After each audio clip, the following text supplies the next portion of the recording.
India versus England first test match चल रहा है और आज तीसरे दिन का खेल खत्म हुआ है।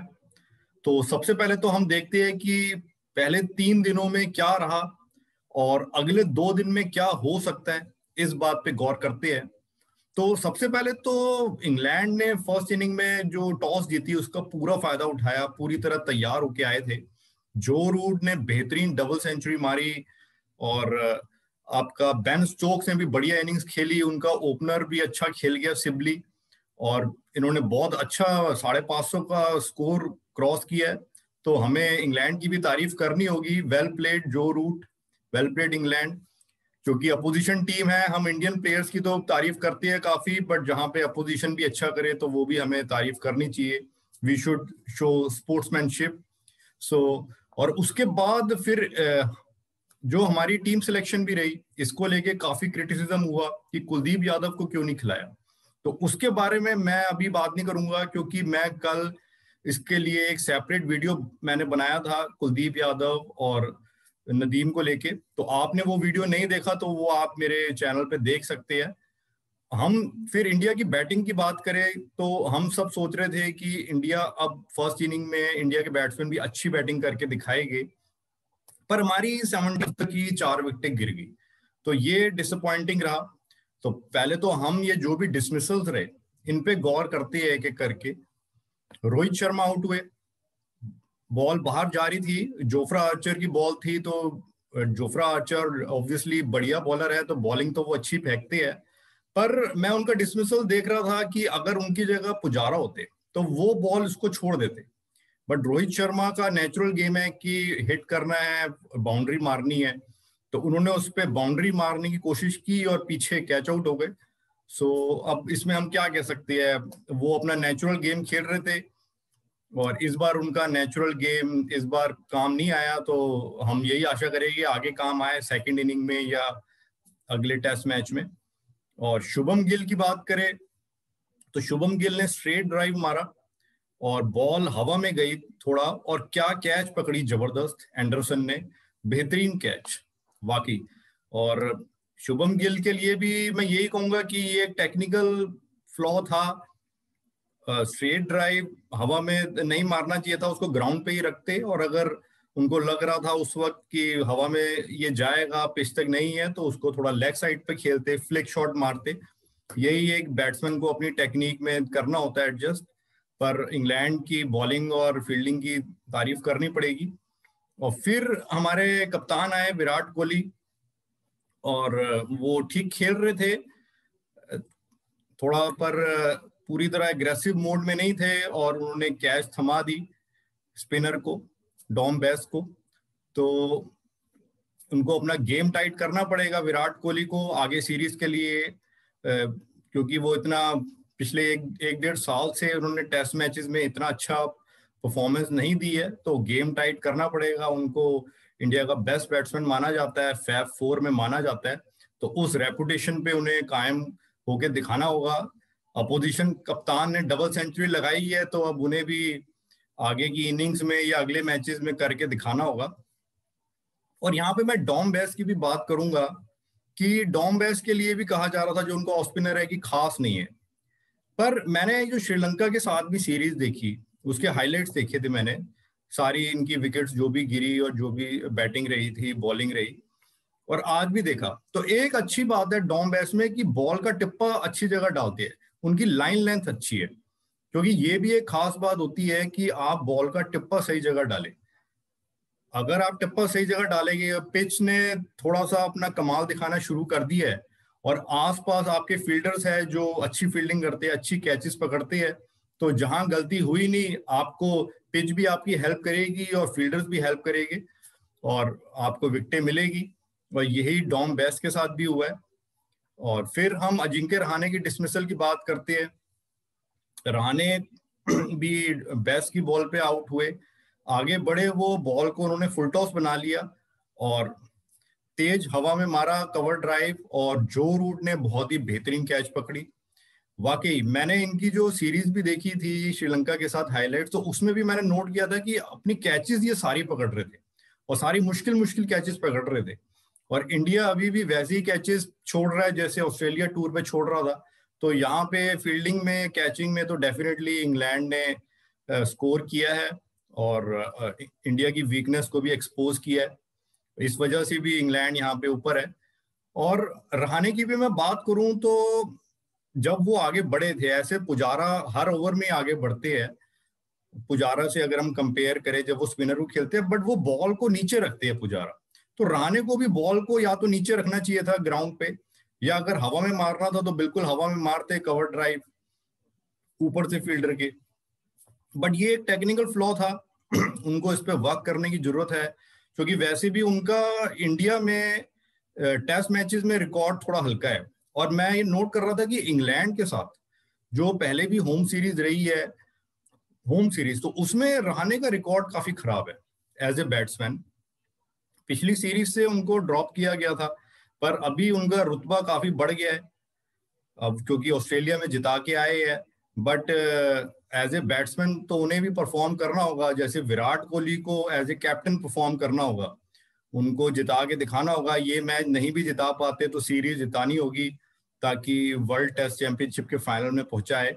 उसी तरह रहाणे को भी होम सीरीज में रन तो मार के दिखाने होंगे, जो उनका पहले रिकॉर्ड है होम सीरीज में इंग्लैंड के खिलाफ, उस तरीके से वो नहीं कर सकते, वरना कैसे बात बनेगी। क्योंकि हम 5 बैट्समैन ही खिलाते हैं, और उसमें भी अगर नंबर 5 पे रहाणे अच्छी फॉर्म नहीं दिखाएंगे घर में, तो प्रेशर बढ़ जाता है बाकी प्लेयर्स पे भी। और फिर उसके बाद ऋषभ पंत आए। ऋषभ पंत ने क्या कमाल की पारी खेली, फिर से उन्होंने लगातार तीसरी बार 90 प्लस स्कोर मारा है और दिखाया है कि वाकई एक्स फैक्टर है, बढ़िया बल्लेबाज है। और कीपिंग में जहां थोड़ी कमी रह जाती है, तो बल्लेबाजी में उससे वो डबल पूरी कर रही है। तो वेल प्लेड ऋषभ पंत। और चेतेश्वर पुजारा भी अनलकी रहे इस बार, बहुत अच्छा खेल रहे थे, चांसलेस खेल रहे थे और पूरे डिटरमाइंड लग रहे थे कि अपनी इस सीरीज की पहली सेंचुरी मारेंगे। बट अनलकी तरीके से आउट हुए। उन्होंने जो शॉट मारा फील्डर के कंधे से लग के उछल गई और वो आउट हुए, वरना वो बहुत अच्छा खेल रहे थे। तो well played Pujara too. But अब अश्विन खेल रहे हैं और सुंदर खेल रहे हैं, और अभी भी इंडिया काफी पीछे है, लगभग 100 रन 110 रन पीछे है। तो अब हम देखें कि डे 4 और डे 5 में क्या हो सकता है, क्या पॉसिबिलिटी है। सबसे पहले तो मैं आपको बताऊं कि मैं ये देख रहा था, कमेंटेटर्स भी थोड़ा मैंने और एनालिस्ट के भी वीडियोस देखे यूट्यूब पे, तो काफियों को लग रहा है कि इंडिया ये ड्रॉ के लिए जाएगी, इंडिया ड्रॉ करा पाएगी या नहीं करा पाएगी, इस बारे में ही बातें हो रही है। पर मैं आपको बताऊं, मेरे को कुछ और लग रहा है कि इंडिया का जो एटीट्यूड है वो ड्रॉ का है ही नहीं। जब से कोहली की कप्तानी में खेलना शुरू किया है, तो ये चाहे मैच में काफी बैकफुट पे भी हो, इस समय तो इंग्लैंड का बिल्कुल अपर हैंड है, पर ये फिर भी जीत के लिए ही जाना चाहते हैं। और मैं आपको बताऊं, डे 4 और डे 5 पे भी इंडिया का यही एटीट्यूड रहेगा। अभी भी इस मैच में इंडिया यही सोच रही है कि हम इस मैच को जीत सकते हैं, और कैसे जीते। अब मैं आपको बताता हूँ डे 4 में क्या आप एक्सपेक्ट कर सकते हैं। मुझे लग रहा है कि इंडिया थोड़ा 60-70 रन और जोड़ पाएगी। अश्विन भी है और साथ में सुंदर है और भी कुछ बॉलर्स है, बट जो इनको फॉलो ऑन है वो फॉलो ऑन नहीं बचा पाएगी। 225-30 रन की लीड ये दे देगी। अब सवाल है कि इंग्लैंड फॉलो ऑन देगी कि नहीं देगी। यहाँ पे मैं जो रूट का माइंड रीड नहीं कर पा रहा हूँ, 50-50 हूँ इस बारे में, वो दे भी सकते हैं और नहीं भी। तो हम दोनों सिनेरियो देखते हैं कि क्या होगा अगर मान लीजिए जो रूट इंडिया को देते हैं फॉलो ऑन। तो अगर फॉलो ऑन देते हैं तो इंडिया फिर से बैटिंग करेगी। अब यहाँ पे मुझे लग रहा है कि इंडिया फिर से अपना नेचुरल गेम खेलने वाली है। ये कोई ज्यादा डिफेंसिव बैटिंग नहीं करेगी। रोहित शर्मा, शुभम गिल आएगी, अपना नेचुरल गेम ही खेलेंगे। पुजारा भी आएगी तो वो जो अपना नेचुरल थोड़ा स्लो तरीके से टिक के खेलते हैं उसी तरीके से खेलेंगे, और बाकी प्लेयर्स भी। तो मुझे जो लग रहा है कि ये इंडियन टीम अभी भी ये सोचेगी कि अगर इनको फॉलो मिल जाता है तो हम पहली इनिंग में उतना अच्छा स्कोर नहीं मार पाए तो दूसरे इनिंग में हम 350-400 रन मारे, और ऑब्वियसली तब तक ये आउट हो जाएंगे। डिक्लेयर तो मुझे नहीं लगता। और ये मार पाती है कि नहीं 350-400 रन, वो अलग बात है, बट मैं इनकी सोच आपको बता रहा हूँ कि ये इस सोच से सेकंड इनिंग खेलेगी अपनी। और फिर ये चाहेंगे कि अगर इनको 150 रन की भी लीड मिल जाती है तो डे 5 आधा दिन इनको मिलेगा, उसमें हम इंग्लैंड को ऑल आउट कर दे और मैच जीत जाए किसी तरह। इनका एटीट्यूड ये रहेगा। मैं ये नहीं कह रहा कि ये हो सकता है कि नहीं, देखो ये होने के चांसेस तो अब बहुत कम है, पर फिर भी उनकी जो सोच है इंडिया की, और साथ ही जो मुझे लग रहा है कि सेकंड इनिंग में इंडिया की बैटिंग भी और बॉलिंग भी पहली इनिंग से ज्यादा अच्छा करेगी, ज्यादा अच्छा वो परफॉर्म करेगी और फाइट देगी। ऐसे एक तरफा नहीं हारेंगे कि अगर हारेंगे भी तो लड़के हारेंगे और गेम को इंटरेस्टिंग करके हारेंगे अगर हारते हैं। और फिर हम दूसरी सिचुएशन देखते हैं कि जो रूट अगर फॉलो ऑन नहीं देते, तो उस केस में ये जब आएंगे तो डेफिनेटली तेज खेलने की कोशिश करेंगे, और उसमें इनका बैटिंग ऑर्डर में जरूर चेंज ये करेंगे। ओपनिंग में चेंज कर भी सकते हैं, नहीं भी हो सकता है कि बटलर को as one of the opener उतार दे, बट नंबर 3 पे तो मैं श्योर हूं कि ये डेफिनेटली चेंज करेंगे। हो सकता है बेन स्टोक्स को प्रमोट कर दे नंबर 3 पे, या बटलर को कर दे, और चौथे पे रूट ही आएंगे, और फिर 5वें पे भी जो बेन स्टोक्स या बटलर में से जो बचेगा वो आएगा और ये अपना तेज खेलने की कोशिश करेगी, क्योंकि इंग्लैंड भी कहीं पे इंडिया की बैटिंग से थोड़ा सा तो घबराता है। थोड़ा नहीं, मैं कहूंगा काफी घबराता है। तो वो भी कोई 350 400 का टारगेट नहीं सोचेंगे, वो सोच चाहेंगे कि हम कम से कम 425 का टारगेट दे इंडिया को आखिरी इनिंग में। तो ये उस हिसाब से बैटिंग करेंगे, और अगर डिक्लेयर कर पाते हैं, डिक्लेयर तो खैर करेंगे, अगर फॉलो ऑन देते हैं हो सकता है आधे घंटे पहले या थोड़ा और 10-15 ओवर पहले डिक्लेयर करे और इंडिया को 425 के टारगेट तक ये उतारे कि आप चेस करो अब। और उधर ये भी हो सकता है कि इंग्लैंड सेकंड इनिंग में ऑल आउट हो जाए, क्योंकि मुझे इंडिया के बॉलर्स सेकंड इनिंग में अच्छी बैट बॉलिंग करते करते नजर आ रही है। तो हो सकता है कि इंग्लैंड भी 200 रन तक ऑल आउट हो जाए, या इनके भी 7-8 विकेटें गिर जाए और ये तब डिक्लेयर करे। और इंडिया फिर उस केस में जो भी इनको टारगेट मिलेगा, again they won't go for A draw, draw के लिए नहीं खेलेगी इंडिया, ये मैं आपको बता रहा हूँ। अपना नेचुरल गेम से ये स्टार्ट करेंगे और डे 5 पे भी नेचुरल गेम खेलेंगे। अगर टिक जाते हैं तो फिर ये थोड़ा तेजी भी दिखाएंगे और अगेन टारगेट की तरफ जाने की कोशिश करेंगे कि मैच को जीतना है।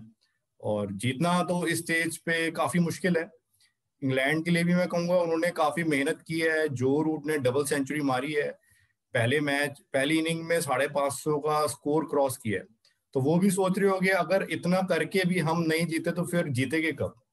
तो मैं कहूंगा इंग्लैंड ये मैच जीतना ज्यादा डिजर्व करती है, और अब लग तो यही रहा है कि इंग्लैंड इस मैच में जीत हासिल करेगी आखिर में। बट ये मैच इंटरेस्टिंग होगा, एक तरफा नहीं रहेगा और ना ही ये कोई बोरिंग ड्रॉ होगा। एंड में ये क्लोज होगा और इंग्लैंड भी फाइट करके शायद इस मैच को जीत हासिल करेगी। सो लेट्स सी क्या रहता है। जो मैं अंदाजा लगा रहा हूँ डे 4 डे 5 का, ऐसे ही रोमांचकारी ये मैच रहता है कि नहीं, लेट्स सी।